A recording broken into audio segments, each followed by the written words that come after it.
नमस्ते दोस्तों, आम्ही आज देवाचे दर्शन घ्यायला निघालेलो होतो, जिनच्या क्रोध से अख्खी दुनिया थर कांपती है। प्रसन्न हो तो उनके दरबार कोई भी खाली हाथ जाता नहीं। कालों के काल महाकाल।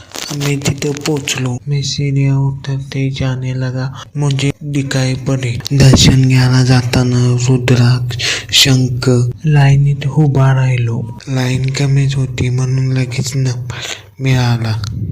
सोमवारच्या गर्दीत दर्शन घ्यायलाच येत नाही। दर्शन घेताना महाकाल ये आशीर्वाद मांगा कि मेरे जैसे यूट्यूब में मेहनत करने वालों को कामयाबी दे। यही आशीर्वाद मैंने भगवान महादेव से मांगा। मी बाहेर येऊन मंदिरला बघायला केवढं पुरानं मंदिर आहे। मैंने वीडियो हम लोग जाने मंदिर से निकल गए। मुझे अनोखे फूल दिखे, घर के लिए निकल गए।